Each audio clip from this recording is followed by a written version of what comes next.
All right, I want to do a bit where I pop up YouTubers' cars that we've all watched the videos of them being built or them doing anything with them on the internet, and then ask you guys what you rate them 1 to 10.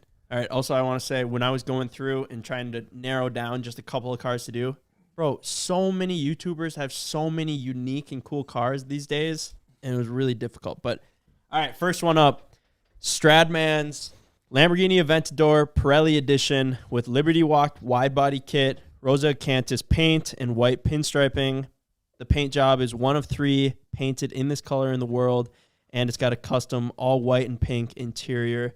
The story behind it was in an accident with a police car before he bought it, and now it's a salvage title that he completely rebuilt. Oh. So pretty cool. But with his dad, I think, too. Or he finished it on the day that his dad passed away, so it's in memory of his dad. But all right, okay, Mike, 1 out of 10. 9.9. CJ? I'd have to say 10. Right? Really? See, I think you can put a kit in that color, in that wing, on a heavy modified Lambo like that. So I think it all works together pretty well, but it seems to be a bit overstated for me. I'm going to play devil's avocado, 8.2.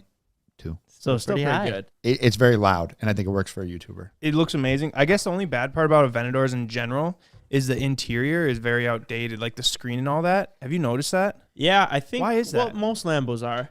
I think most No, Lambos but don't. it's even worse. I guess- And that's a more expensive Lamborghini. If That's I more had to expensive than a guess, it Huracan. would just be. I remember when I saw Bugatti interior and someone explained that they try to keep it timeless. Yeah. I would say they're playing it on that, which No, is if kind you of look at it, it's not. okay. I don't know, but they just haven't changed it, I don't think. But of all the things, my favorite part is the full custom interior. Like, Yeah, that's what that's what to me sets it apart. His white dash, I guess, is like problematic because it reflects onto the windshield. 'cause windshield. it's so 'cause angled. I guess it's kind of hard to see. Everything about it is perfect, so loud. It looks like one of the fastest cars you'd ever see on the road. The only reason I took it the 1 tick off was because it's pink. I love that it's painted, but I would do it like any other color besides pink. But it still looks beautiful. I mean, you're really never going to see a wide body Aventador like this, but you're really never going to see a pink wide body with white wheels, white interior, big ass wing, Very true. I think loud it's beautiful. exhaust, everything about it. One dude. of a kind, for It's sure. it's such a YouTuber car. It's so over the top. It's ridiculous. love I it. think he absolutely killed it on it. Here's like a side shot of it that I think is really shows like the angles of it, how sharp it is. I love that. It's such a beautiful the convertible, the Spider. I'm actually not sure. I think it's on static suspension. It's got a front lift on it, I believe, but a lot of these cars are on airbags. But people that have airbags or shops that install a lot of airbags or static suspension on cars, they always say that airbags are kind of a pain in the butt and they never are as good as you would want them to be. Doesn't work very well on my Hummer. Ryan knows firsthand. Such a beautiful car. I'd give this a 9.5. Nice. I love that car. I gotta stay with 10. Shaking it up a little bit here. WhistlinDiesel's 2022 AMG G63, otherwise known as a G-Wagon. This thing, it's got bigger turbos on it, pushing 1,000 horsepower, Akrapovic exhaust, lift kit, and 33-inch tires. I'd give this one a 9.5.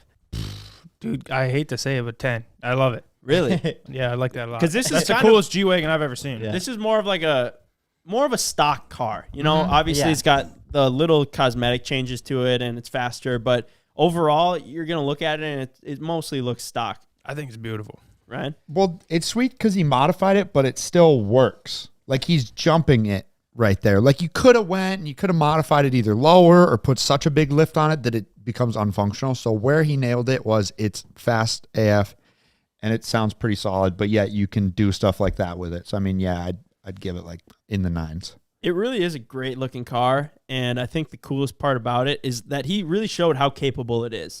My only beef is the exhaust. Sounds kind of tinny, which I know people are on, but I think it just For a it does. $9,000 exhaust. Exactly. I would have expected it to be a little better, but it's loud and it's sweet. I guess what I find most interesting is that after he uploaded this video, I like G-Wagons, but then a video of WhistlinDiesel basically destroying this thing made me like them 10 times more. I went, what? I mean, obviously he tested it and showed what it can do, but I was like, I want one. That's a nice-ass car, and it's badass, And what too. it can do, Yeah, I mean, the it's pretty- suspension, I don't even know. It's got to weigh a bunch. Whoever built the suspension for that deserves an award. I feel like it's hard to have a luxury vehicle. That's a luxury, like bougie vehicle, but it's still badass in my opinion. And that's because of like maybe the red, but also just the overall look of it. It's just a badass vehicle. I like it a lot. $300,000 vehicle. Yeah. And that's obviously with dealer markup. And I think he bought it in the worst possible time.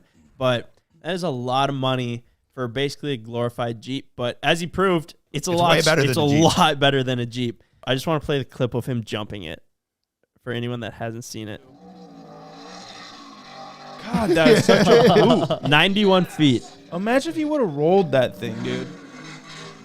No one there that day was expecting to see that much of a boot. Dude, I have been to those sand dunes and I have tried to jump them. Well, I have jumped them in a side-by-side with side-by-side blog. And we probably went not even that far. And it was terrifying. So I can't imagine doing it in like an 8,000-pound car. I think the thing about that video that really makes it stand out is 99% of people who own G-Wagons will never take that thing off the pavement. And he's just full sending it. Yeah. And it actually held up, which is cool.